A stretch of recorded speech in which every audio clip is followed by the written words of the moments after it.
তোলার টাকা না পেয়ে তোলার টাকা না পেয়ে কলকাতা আলিপুর থানা, নিউ আলিপুর থানার পুলিশ প্রায় 30টা থেকে 35টা ট্রাককে ভেঙে চৌচির করে দিয়েছে। শুধুমাত্র তোলার টাকা দিতে রাজি হয়নি বলে চালক ড্রাইভাররা পুলিশ রেগে গিয়ে খেপে গিয়ে একেবারে কোন ট্রাকের কাঁচ ভেঙেছে, তার সামনেরটা ভেঙে গুঁড়ো গুঁড়ো করে দিয়েছে, কার টায়ার পাঞ্চার করে দিয়েছে, চাকা পাঞ্চার করে দিয়েছে। বিভিন্ন রকমের অভিযোগ আসছে যাদের ট্রাকগুলোকে এই হেনস্থা করেছে শুধুমাত্র তোলার টাকা দেয়নি বলে। প্রিয় দর্শক নমস্কার, আমি দীপাঞ্জন বাড়ি, আপনারা দেখছেন নিউজ বাংলা। নিউজ বাংলায় আপনার স্বাগত। প্রিয় দর্শক, কি বলবেন? এ বাংলার শাসকের পুলিশ, মাননীয় মুখ্যমন্ত্রী, পুলিশ মন্ত্রীর পুলিশ এতটাই খেপে গেছে যে তাদেরকে সমস্ত রকম কাগজপত্র থাকা সত্ত্বেও শুধুমাত্র তোলা দিতে রাজি হয়নি বলে এ বাংলার পুলিশকে, দিদির পুলিশকে তারা রেগে গিয়ে 30 থেকে 35টা ট্রাককে একেবারে অবস্থা খারাপ করে দিয়েছে। কি বলবেন প্রিয় দর্শক, কি ঘটেছে এই প্রতিবেদন তার সবকিছুই বলবো। তার আগেই প্রতিবেদনটা শেষ পর্যন্ত দেখবেন এবং সাবস্ক্রাইব করবেন, আপনাদের মতামত কমেন্টে লিখবেন। প্রিয় দর্শক, কি ঘটেছে সবটাই বলছি প্রতিবেদনে।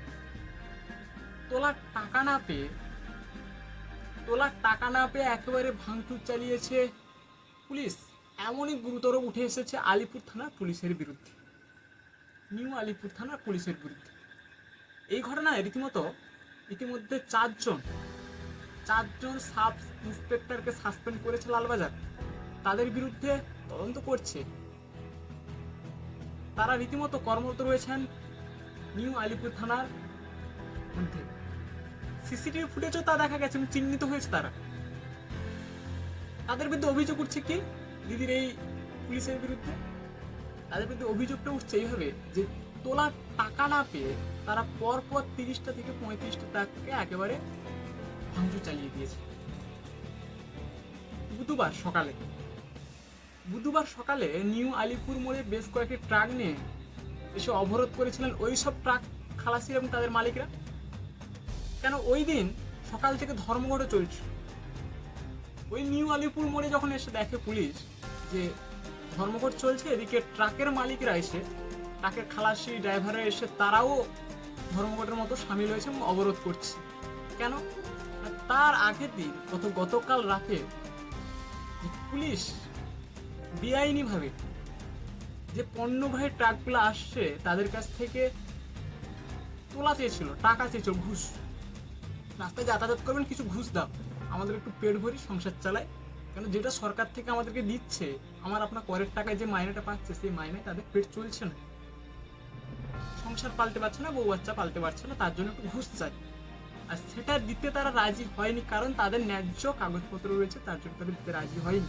আর সেটা না পেয়ে পুলিশের মাথা গরম হয়ে যায়, এবং মাথা গরম হয়ে দিদির পুলিশ কি করেছে যে একেবারে কোন ট্রাকের কাঁচ ভেঙে দিয়েছে, সামনে কার হাড়গোড় ভেঙে দিয়েছে ওই ট্রাকের, আর কার চাকা পাঞ্চার করে দিয়েছে, নানান রকম কাণ্ড কারখানা ঘটিয়ে ফেলেছে। কি বলবেন প্রিয় দর্শক? এই হচ্ছে বাংলার পুলিশের অবস্থান। আপনারা জানেন যে গতকালকে যে অবরোধ হলো, তার সাথে যারা বন্ধ পালন করছিলেন সিপিএম এর থেকে, বামের দিক থেকে, তাদেরকে কেমন করে পুলিশ ধরপাকড় করেছে। তাকে তুলে নিয়ে গেছে, কোনো বন্ধের জন্য সামিল হয়েছে, পথে নেমেছে তারা, তাদেরকে থাপ্পড় মেরেছে। ঠিক যেন পুলিশের ভূমিকা এই কাজগুলো, বেআইনি কাজগুলো করার জন্য।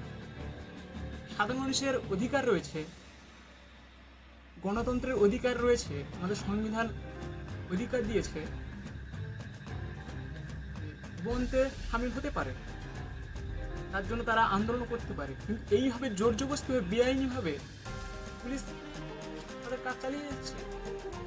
কি কিন্তু যেটা আইনের পথে, যেটা আইনের কাজ করা উচিত, যে পুলিশের আইন রক্ষা করা উচিত, সে আইনটা কোথায় তারা পালন করছে? পুলিশের কাজ কি শুধুমাত্র শাসকের দালালি করা? পুলিশের ভূমিকায় কি শুধুমাত্র শাসক দলের কোনো নেতা যদি কিছু বলে সেটাকে ধামাচাপা দেওয়া? কি বলবেন প্রিয় দর্শক? আপনারা আপনাদের মতামত কমেন্টে এসে লিখবেন।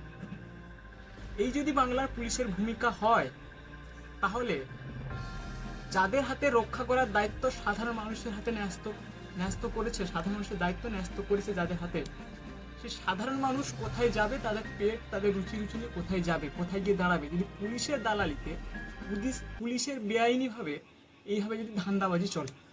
আপনারা আপনাদের মতামত কমেন্টে লিখবেন।